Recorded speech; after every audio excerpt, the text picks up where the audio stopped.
duduk di tempatnya masing-masing. Pandangan semuanya ke depan. Tidak ada lagi yang izin ke toilet.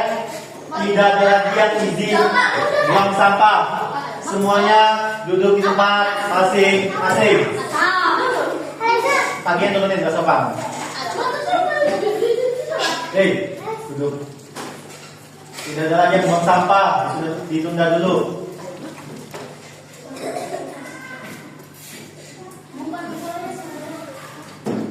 Kursinya ke depan.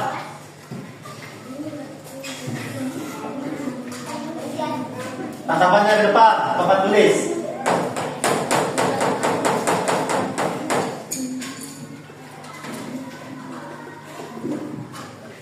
Baik, bismillahirrahmanirrahim. Assalamualaikum warahmatullahi wabarakatuh.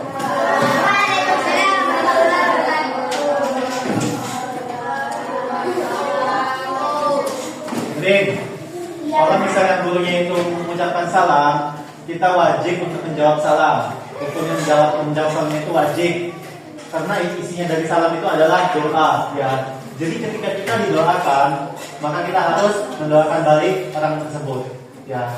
Jadi jawabnya yang kompak, ya, bersuara bukan berarti harus keras wassalamualaikum, harus kayak gitu, ya. Tapi dijawab dengan ada suaranya dan kompak, paham ya? Assalamualaikum warahmatullahi wabarakatuh. Waalaikumsalam warahmatullahi wabarakatuh. Bagus. Kemarin kita sudah bahas bab 9 tentang salat Jumat. Sekarang kita pindah ke bab 10 halaman 147. Silakan dibuka buku cetaknya, halaman 147.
Duduk di tempat masing-masing.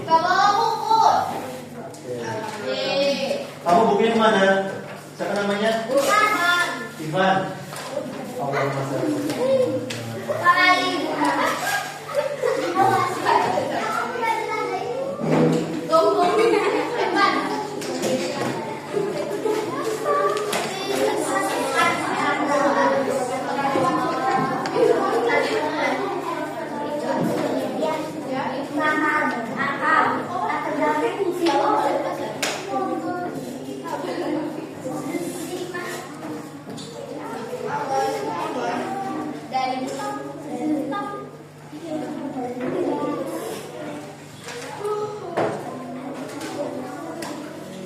Oke, perhatikan semuanya ke depan.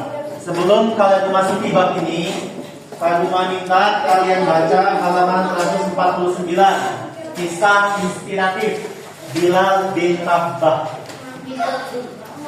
Ya, buka halaman, duduknya benar, tegak, jangan kayak gitu, tegak. Ya, kisah inspiratif Bilal bin Rabah, dibaca dan dipahami. Waktu 2 menit. Dibaca dan dipahami.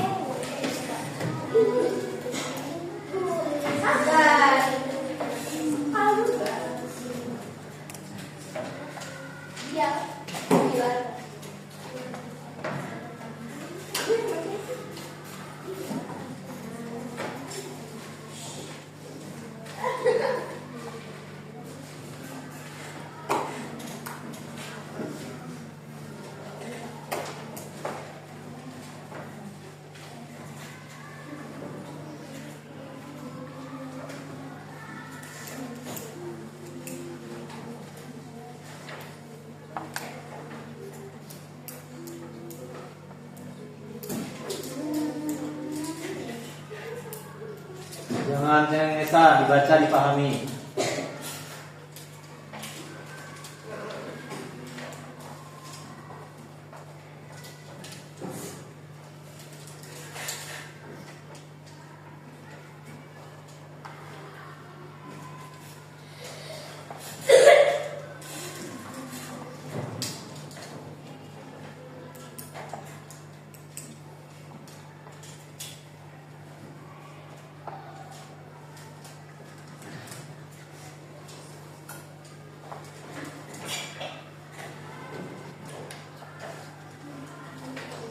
Selesai. Oke. Lagi kan semuanya? Ya. Jadi di sini adalah ringkasan tentang kisah inspiratif Bilal bin Rabah. Ya. Jadi Bilal bin Rabah itu adalah seorang budak. Budak itu apa coba? Hamba? Hamba apa? Hamba sahaya, lupa ya. Jadi hamba sahaya itu adalah budak. Budak itu adalah hamba sahaya. Jadi zaman dulu itu tuh masih ada yang namanya itu sistem budak. Jadi budak itu adalah apa ya? Asisten kita.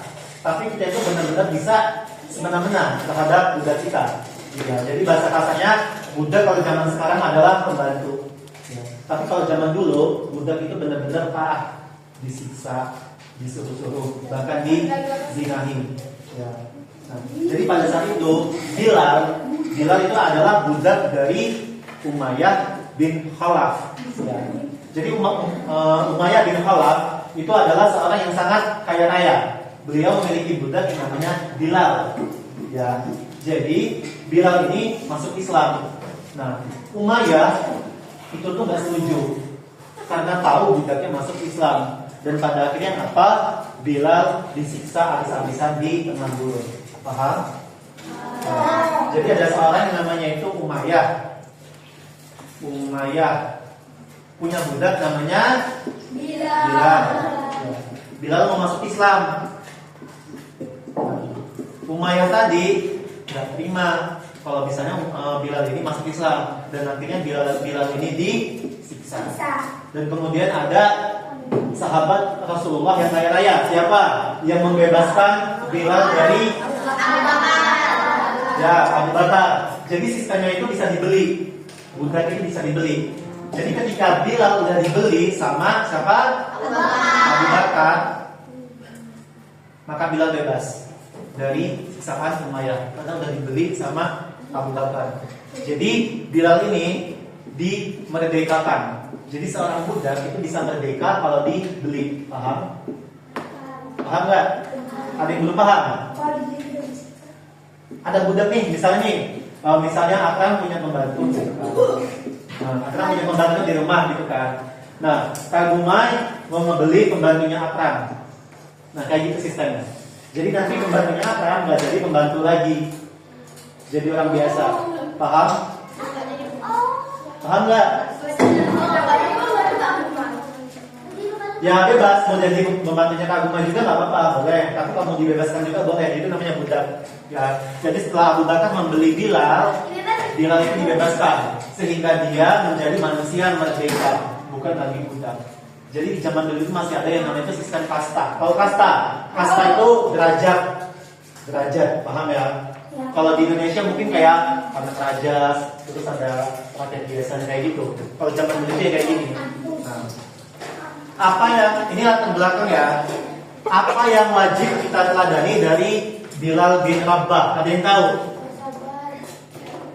100. Jadi kita menjadi seorang hamba itu harus sabar, ya. Harus apa? Harus sabar dalam menegakkan keimanan kita. Gitu kan. Misalnya nih, kita tinggal di lingkungan nih untuk yang cewek ya. Kita tinggal di lingkungan yang mayoritas itu nggak pakai hijab. Ya kan? Nah, terus kita pakai hijab. Nah, gara-gara kita pakai hijab, kita dikucilkan, kita dizolimi. Apa sih Pak itu soal ini? Nah, kalau kita sabar, kita menerima dengan lapang hinaan orang-orang gara-gara kita diberi